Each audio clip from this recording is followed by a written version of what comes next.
지금 여러분의 귓가를 긁어대고 있는 이 소리, 이것은 쥐가 아닙니다. 짐승도 아닙니다. 한나라의 왕세자가 자기 오줌을 받아 마시며 나무 상자 안에서 죽어가고 있는 소리입니다. 1762년 한여름의 태양은 창경궁 앞마당을 가마솥처럼 달구고 있습니다. 체감온도 40도의 폭염. 그 한복판에 좁디좁은 뒤주가 놓여 있고 그 안에는 하나들이 갇혀 있습니다. 그런데 그 바로 앞 그늘진 마루에는 아버지가 앉아 있습니다. 아버지 영조는 부채를 붙이며 뒤주를 향해 툭 내뱉습니다. 더우냐? 나도 덥다. 그때였습니다. 할바마마, 저 아비 좀 멀리서 살려주십시오. 다급한 아이의 울음소리가 아비가 죽어가질 들려옵니다. 않습니까? 제발, 11살의 제발 어린 살려주십시오. 새손 훗날의 정조입니다. 아비 좀 살려주십시오.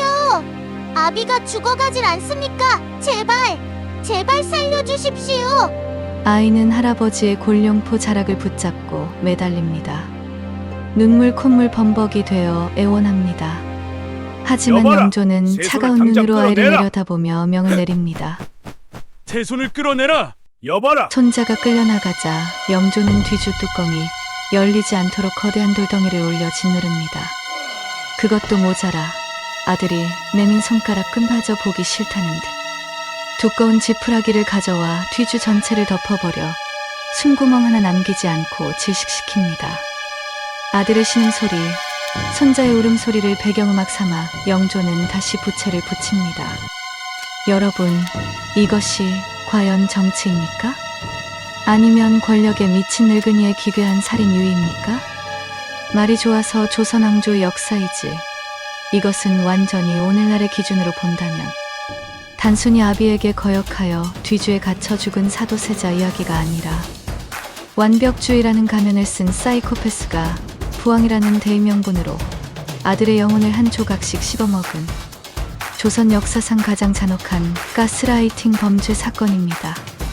그것도 자기 친아들을 아바마마 대놓고 살려주소서. 공개 처형을 한 것이죠.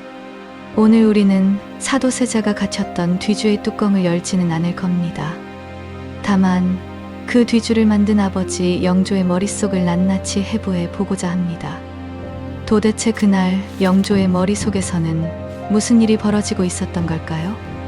여러분의 심장을 조여올 8일간의 지옥, 그 문을 지금 엽니다. 구독자 여러분 사랑합니다. 구독과 좋아요 눌러주시면 성은이 만극하옵나이다. 조선의 제21대 왕 영조. 그는 너무나 완벽했습니다. 아니, 완벽해 보여야만 했습니다. 술을 멀리했고 여색을 밝히지 않았으며 하루 20시간이 모자랄 정도로 나란 일에 매달렸습니다. 조선의 르네상스를 이끈 군주, 탕평책의 화신. 교과서는 그를 그렇게 칭송합니다. 하지만 심리학자들은 말합니다. 지나친 완벽주의는 감추고 싶은 거대한 결핍의 반작용이다. 라고요. 영조라는 거대한 탑 아래에는 평생 씻겨 나가지 않는 두 개의 끔찍한 오물이 흐르고 있었습니다. 첫 번째 오물은 바로 무수리의 피입니다. 어머니 숙빈 최 씨는 궁궐에서 가장 천한 일을 하는 무수리 출신이었습니다. 정식 훈계를 받는 궁녀들과 달리 무수리는 아예 계급조차 없는 그야말로 궁녀가 부리는 하녀였던 것이죠. 갓 들어온 어린 견습라인들조차 마음대로 하대하고 부려먹을 수 있는 궁궐먹이 사슬의 최하위 바닥이었어요. 물을 깃고 불을 떼고 굳은 일을 도맡아 하는 노비 계급이었죠. 영조의 어머니가 바로 궁궐에서 가장 낮은 계급의 출신이었던 것입니다. 그래서 왕족들과 양반들은 겉으로는 영조에게 고개를 숙였지만 뒤돌아서면 수근거렸습니다. 아니 글쎄 무수리의 피가 흐르지 않나? 근본이 천하니 왕의 자질도 의심스럽지. 영조는 이 환청을 평생 달고 살았습니다. 들린다 또 들려. 천하다는 소리가 들려. 물을 더 가져오라. 귀를 더 씻어내야겠다. 아주 더러운 소리를 들었어. 실제로 영조는 신하들과 대화하다가 조금이라도 거슬리는 말 혹은 자신의 출신을 암시하는 듯한 뉘앙스가 풍기는 단어가 나오면 즉시 대화를 중단하고 대야에 물을 받아 귀가 빨개질 때까지 박박 씻어냈습니다. 그리고는 그 더러운 귀를 씻은 물을 싫어하는 신하의 집 쪽으로 버리게 했습니다. 이것은 단순한 위생관념이나 기행이 아닙니다. 강박성 인격장애의 전형적인 증상입니다. 나는 더럽지 않다. 나는 천하지 않다. 나는 누구보다 고귀하고 깨끗하다. 그는 스스로에게 최면을 걸어야만 왕좌의 무게를 견딜 수 있었습니다. 그의 완벽주의는 사실 열등감이 만들어낸 두꺼운 갑옷이었던 겁니다. 두 번째 오물은 더 치명적이었습니다. 바로 괴장과 생감의 저주입니다. 영조의 이복형이었던 경조. 영조가 왕세제 시절 시름시름 앓던 형 경종에게 올린 음식이 바로 게장과 생감이었습니다. 한약에서 둘은 상극, 같이 먹으면 독이 된다고 하여 금기시되는 조합입니다. 그런데 하필 이 음식을 먹고 며칠 뒤 경종이 급사합니다. 그리고 영조가 왕위에 오릅니다. 사람들은 생각했습니다. 아니, 확신했습니다. 동생이 형을 독살하고 왕이 되었다. 아니야, 나는 죽이지 않았어. 형님은 병으로 돌아가신 거야. 누가 감히 나를 의심해? 게장 치워라! 감 치워라! 내 눈앞에 다시는 게장하고 감을 올리지 마라! 영조는 평생 살인자라는 꼬리표와 싸워야 했습니다.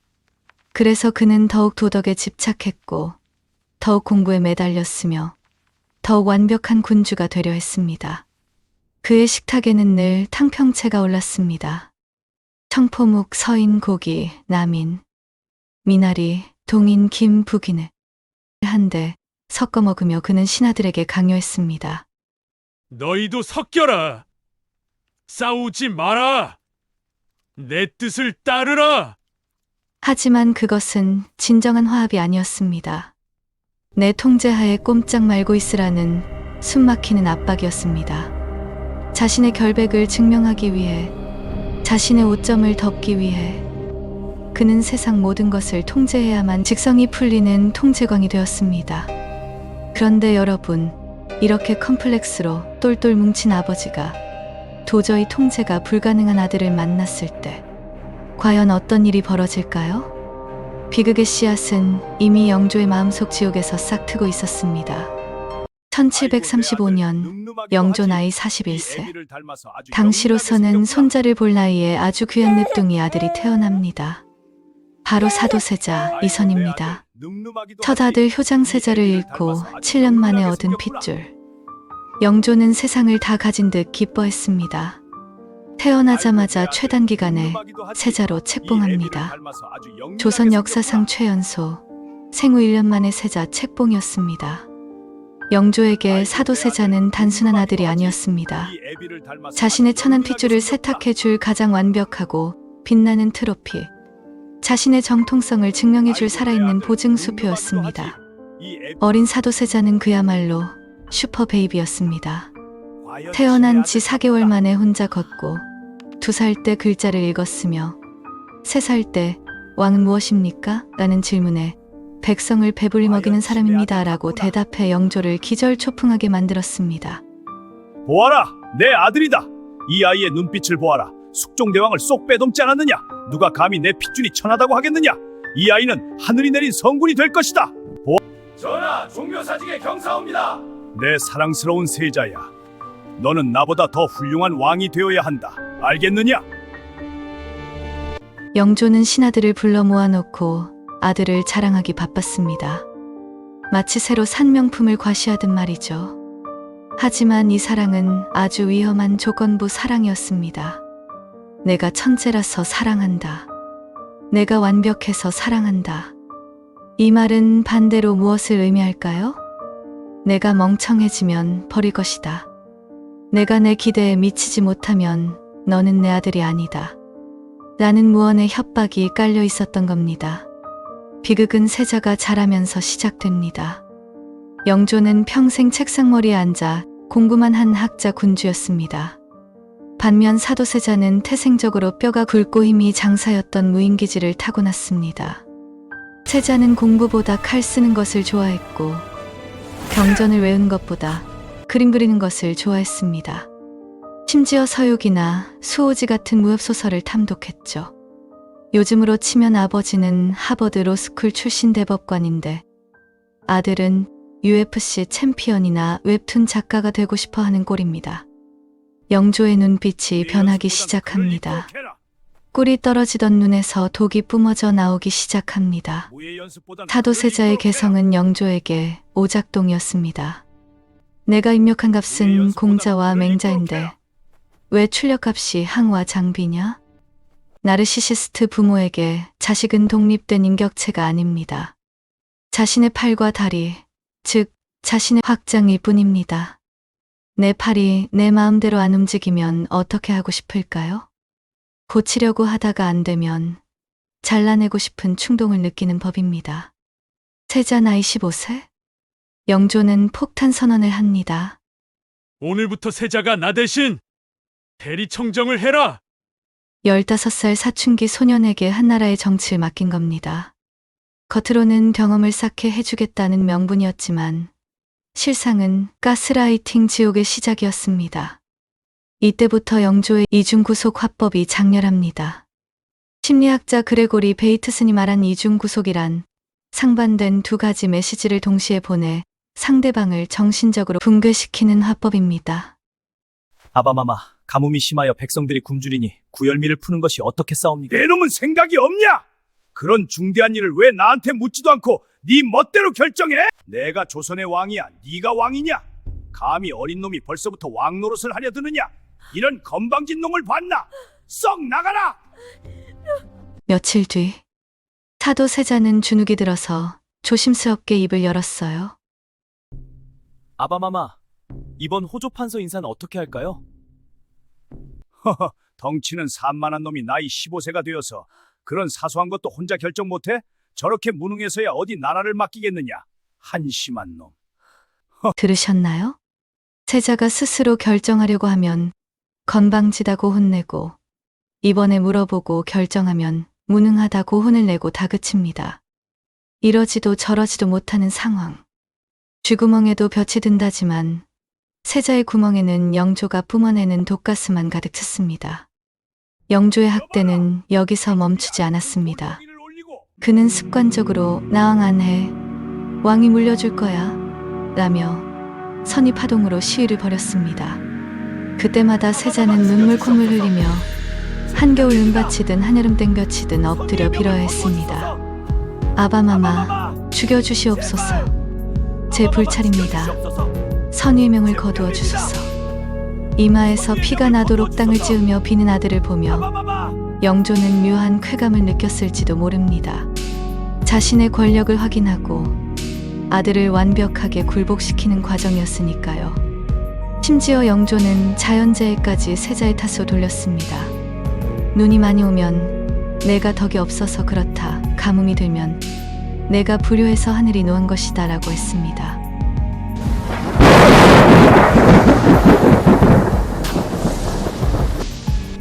저 천둥 소리가 들리느냐? 쾅 하고 울리는 저 소리 말이다. 내 놈이 불효를 저질러서 하늘이 꾸짖는 것이다. 썩 물러가서 책이나 읽어라. 내 눈에 띄면 저 천둥이 너를 때릴 것이다. 썩 물러가서 책이나 읽어라. 내 눈에 띄면 저 천둥이 너를 때릴 것이다. 잘못했습니다. 잘못했습니다. 소자가 잘못했습니다. 이것은 훈육이 아닙니다. 정서적 학대, 정서적 살인입니다. 반복되는 무기력 학습? 타도세자의 뇌는 서서히 망가져갔습니다. 옳고 그름을 판단하는 능력을 상실하고 오직 아버지의 기분만을 살피는 공포의 노예가 되어버린 것입니다. 아버지가 부르는 소리만 들려도 심장이 터질 듯 뛰고 오줌을 지릴 정도로 극심한 불안 증세를 보이기 시작했습니다. 그리고 마침내 세자의 영혼이 붕괴되는 일이 벌어집니다. 그 증상은 아주 기괴한 형태로 나타났습니다. 바로 의대증입니다. 옷을 입지 못하는 정신병이죠. 현대 정신의학에서는 이를 강박증의 일종 혹은 신체화 장애로 봅니다. 하지만 사도세자에게 옷은 단순한 섬유 조각이 아니었습니다. 여러분, 상상해 보십시오. 아버지를 만나러 가야 합니다. 아버지를 만나면 또 혼이 날 것이고 모욕을 당할 것입니다. 죽고 싶을 만큼 무섭습니다. 그런데 아버지를 만나려면 반드시 입어야 하는 옷이 있습니다. 바로 골룡포입니다. 세자에게 골룡포는 아버지와의 만남을 의미하는 공포의 스위치였습니다. 그는 옷을 입으려 할 때마다 끔찍한 환각에 시달렸습니다. 소매에 팔을 넣으면 수천 개의 불에 달궈진 바늘이 살을 찌르는 것 같고, 옷깃이 목에 닿으면 거대한 뱀이 목을 졸라 숨통을 끊어놓는 듯한 질식감이 엄습했습니다. 벗겨라, 벗겨! 뜨겁다! 이 옷에 불이 붙었다! 아마마가 나를 죽이려고 옷에 불을 질렀어! 내 몸을 갉아먹는다! 그는 옷 한 벌을 입기 위해 오지얼벌 20벌을 갈기갈기 찢어 발겼습니다. 비단 찢어지는 소리가 온 궁궐을 가득 메웠습니다. 그래도 공포가 사라지지 않자 그는 더 강력한 자극을 찾아 헤맸습니다. 바로 피였습니다. 그는 옷을 입혀주는 내관을 때려 죽이고 나인을 칼로 베어 죽여서 그 잘린 목을 들고 다녀야 겨우 진정했습니다. 피비린내가 진동하고 나서야 비로소 공포가 가라앉았던 것입니다. 왜 그랬을까요? 심리학적으로 이것은 전이된 공격성입니다. 나를 이토록 고통스럽게 만드는 원흉, 나를 죽이고 싶을 만큼 미운 대상은 바로 아버지입니다. 하지만 감히 왕인 아버지에게 칼을 겨눌 수는 없습니다. 그래서 그 죽음의 공포와 억눌린 분노를 자신보다 약한 옷, 내관, 나인들에게 투사한 것입니다. 실록에 따르면 사도세자가 죽인 사람의 수가 100명이 넘는다고 합니다. 심지어 자신이 아끼던 후궁, 빙의까지 때려 죽였습니다. 이것은 명백한 범죄이자 살인입니다. 용서받을 수 없는 악행입니다. 하지만 그 이면에는 나 좀 봐달라고, 나 좀 살려달라고, 제발 그만 좀 하라고 외치는 처절한 비명이 숨어 있었습니다. 하지만 영조는 이 소식을 듣고도 치료를 권하지 않았습니다. 오히려 이렇게 말했죠. 미친놈! 볼값 떠는구나! 이놈이 드디어 미쳐서 날뛰는구나! 세자가 미쳐 날뛸 때 세상 천지에 그가 기대고 쓴 단 한 곳도 없었습니다. 가장 가까운 가족이었던 아내와 어머니마저 그를 버렸기 때문입니다. 우리는 흔히 해경궁 홍씨와 영빈이 씨를 비극의 피해자라고 생각하지만 역사의 이면을 깊이 들여다보면 등골이 서늘해지는 냉혹한 선택을 마주하게 됩니다. 먼저 아내 해경궁 홍씨. 그녀가 쓴 한중국을 보면 남편의 광증을 아주 상세하게, 때로는 너무나 차분하게 기록하고 있습니다. 그녀에게 남편 사도세자는 이미 사랑하는 반려자가 아니었습니다. 그녀의 머릿속에는 오직 하나, 내 아들을 새 손으로 왕으로 만드는 것뿐이었습니다. 미친 남편이 살아있으면 아들의 앞길에 방해가 됩니다. 혹여나 남편이 영조에게 칼이라도 휘두르면 그건 역모가 되고 역적의 아들은 왕이 될 수 없습니다. 아들까지 죽습니다. 그녀는 공포에 떨면서도 철저하게 계산기를 두드렸습니다. 그리고 남편을 제거되어야 할 리스크로 규정하고 철저하게 타자화시켰습니다. 타자화란 단순히 남처럼 대한다는 의미를 넘어서 상대의 고통이나 슬픔과 감정에 전혀 공감하지 않습니다. 난 너와 달라. 넌 사람이 아니라고 단정짓고 상대를 오직 해결해야 할 리스크로만 보는 관점이죠. 이 또한 이 위기 속에서 해경궁 홍씨도 살아남기 위한 잔인하고 냉혹한 심리적 방어 기제였으리라 보입니다. 그런 의미에서 한중록은 슬픈 회고록이 아니라 마치 하는 남편과 다르다는 것을 증명하기 위한 알리바이였을지도 모릅니다. 그리고 어머니 영빈이 씨. 친어머니가 남편에게 아들을 죽여달라고 고변했다는 사실 믿기시나요? 하지만 그녀의 심리를 깊이 파고들면 그것은 단순한 비정함이 아니라 극한의 공포와 뒤틀린 모성애의 충돌이었습니다. 전하 세자의 병이 깊어 며칠 전에는 칼을 들고 하숙으로 들어가 전하를 해치려 하였습니다. 이대로 두면 나라가 망하고 세손마저 온전치 못할 것입니다. 대처분을 내리소서. 은혜를 베풀어 세손마는 살려주소서. 그녀는 알았습니다. 아들이 아버지를 죽이려 한다는 사실이 발각되면 이건 단순한 폐륜이 아니라 역모가 됩니다. 그러면 아들만 죽는 게 아니라 손자 정조까지, 아니 영빈이 씨의 가문 전체가 삼족이 멸해지는 도륙을 당합니다. 그녀는 선택해야 했습니다. 이미 망가져버린 아들을 죽여서 아직 희망이 있는 손자를 살리는 길. 그날 밤 어머니는 아들의 목숨을 제물로 바쳐 가문의 미래를 샀습니다. 그 결정이 어미의 가슴을 얼마나 난도질했을지 우리는 감히 상상조차 할 수 없습니다. 그녀 역시 영조가 만든 비극의 피해자이자 동시에 공범자가 될 수밖에 없었던 것입니다. 운명의 날이 다가올수록 세자의 행동은 기형을 넘어 엽기적으로 변해갔습니다.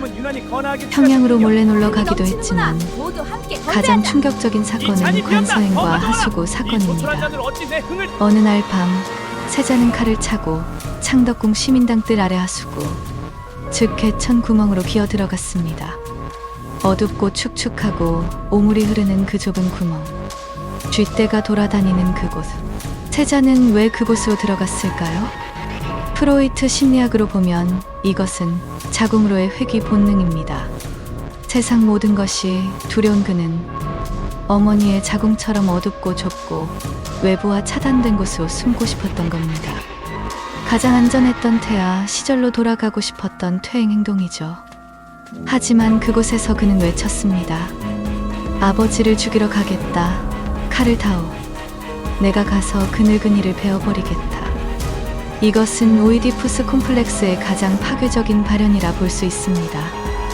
아버지를 죽여야만 내가 살 수 있다는 본능. 아버지를 넘어서지 못하고 짓눌려버린 아들이 선택할 수 있는 마지막 탈출구는 존속 살해였습니다. 이 소식을 전해 들은 영조. 그는 더 이상 훈육하는 아버지가 아니었습니다. 자신의 생명을 위협하는 적을 제거하려는 냉혹한 군주의 스위치가 켜졌습니다. 영조는 공포를 느꼈습니다. 그리고 그 공포는 곧장살이로 바뀌었습니다. 저놈이 나를 죽이기 전에 내가 먼저 죽여야 한다. 저것은 이제 내 아들이 아니다. 내 목을 노리는 자객일 뿐이다. 1762년 윤 5월 13일 운명의 날이 밝았습니다. 영조는 세자를 창경궁 문정전으로 부릅니다. 영조는 칼을 던져주며 말합니다. 자결해라. 그것만이 네가 살 길이다. 아바마마 잘못했습니다. 여봐라. 지금 당장 뒤주를 가져오라. 이놈을 뒤주에 가둬라. 살려주십시오. 잘못했습니다. 아버지 제발요. 세자가 이 말을 지으며 살려달라고 빌고 목을 매려다 실패하자 영조는 뒤주를 가져오라 명합니다. 그리고 우리가 오프닝에서 목격했듯 세자는 뒤주에 갇혔고 영조는 그 위를 돌과 풀로 덮어버렸습니다. 8일 동안 뒤주 안에서는 어떤 일이 벌어졌을까요? 첫날은 살려달라고 울부짖었습니다. 숨이 안 쉬어집니다. 둘째 날부터는 환청과 환각이 시작되었을 겁니다. 뒤주 틈으로 들어오는 한 줄기 빛이 칼처럼 느껴지고 자신의 우물 냄새가 아버지의 입 냄새처럼 느껴졌을 겁니다. 폭염 속에서 탈수 증세가 오면서 그는 자신의 소변을 받아 마시며 버텼습니다. 소자가 뭘 그렇게 잘못했습니까? 공부를 못한 게 죄입니까? 그림을 그린 게 죄입니까? 소자를 한 번만이라도 아들로 봐준 적이 있습니까? 소인이 뭘 잘못했나이까? 도대체 소인이 뭘 잘못했나이까?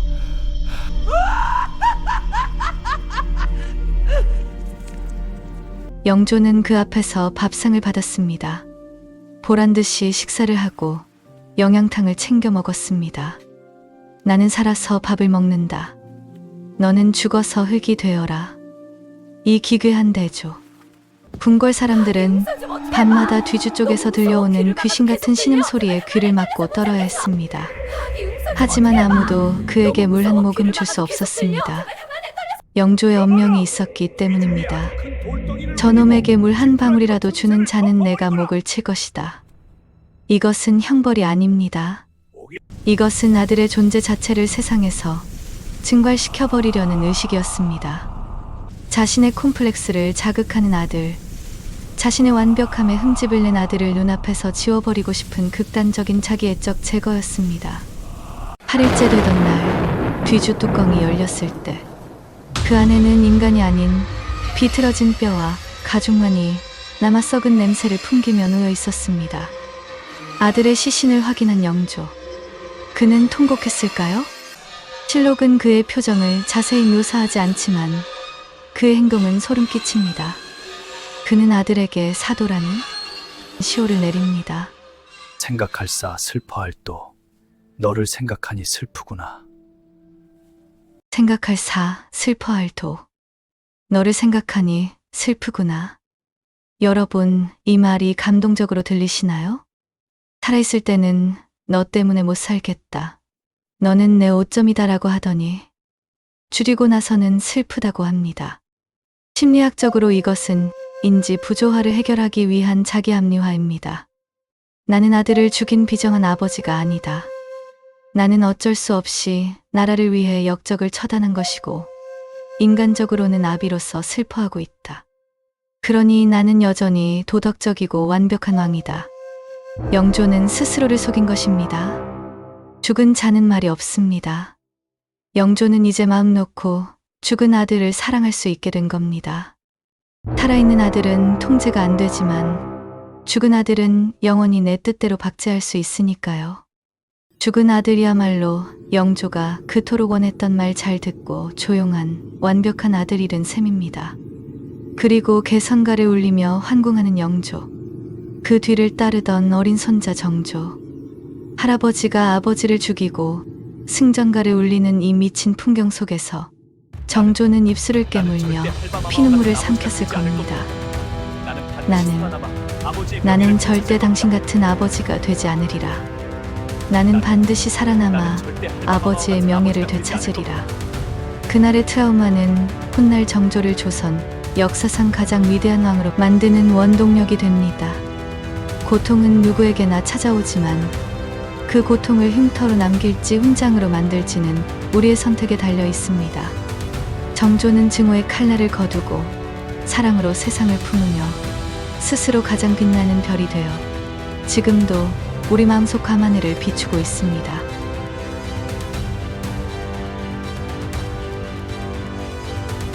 여러분, 오늘 영상 어떻게 보셨나요? 조선왕조심록의 해설자 유나입니다. 뒤주 뚜껑이 열리고 참혹한 시신이 나온 지 260여 년이 흘렀습니다. 하지만 오늘 우리의 마음속에서 그 뒤주는 정말 사라졌을까요? 지금까지 우리는 선조의 질투, 인조의 공포, 그리고 영조의 강박을 통해 조선 왕들의 병든 마음을 들여다보았습니다. 여기서 잠시 지난 시간에 만났던 왕들과 영조를 비교해 볼까요? 선조와 인조는 열등감 때문에 아들을 경쟁자로 보고 짓밟았습니다. 선조는 이순신과 광해군이 나보다 인기가 많을까봐 전전긍긍했고, 인조는 소현세자가 청나라를 등에 업고 내 자리를 뺏을까봐 두려워했습니다. 내가 나보다 잘나면 안 돼. 이것은 찌질하고 못난 아버지의 전형적인 라이오스 콤플렉스였습니다. 하지만 오늘 만난 영조는 결이 조금 다릅니다. 그는 아들을 경쟁자로 보지 않았습니다. 오히려 아들을 사랑했습니다. 너무나 끔찍하게 사랑했죠.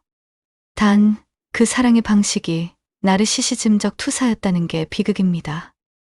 너는 나보다 완벽해야 해. 왜냐하면 너는 나니까. 영조는 아들을 독립된 타인이 아니라 자신의 자아가 확장된 분신으로 여겼습니다. 그래서 내 마음대로 조종하려 했고 그게 안 되자 파괴해버린 것입니다. 서양의 정신분석학자 자크 라캉은 이렇게 말했습니다. 인간의 욕망은 타자의 욕망이다. 사도세자는 평생 자신의 욕망을 가져본 적이 없습니다. 그는 아버지의 욕망 즉 완벽한 왕, 학자 군주를 욕망하도록 강요받았습니다.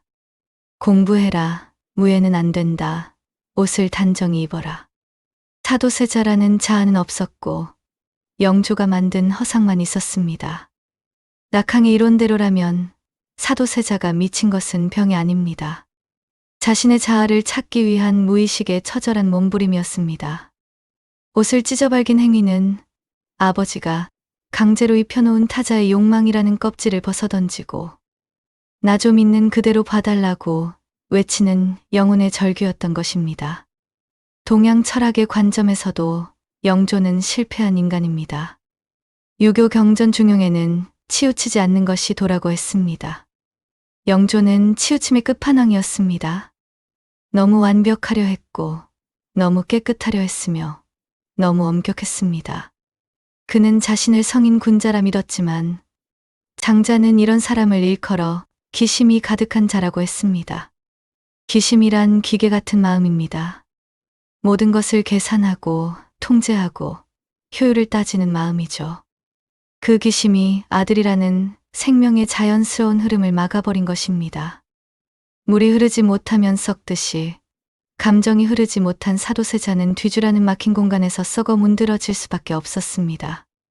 영조가 아들을 줄인 것은 단순히 권력욕 때문이 아닙니다.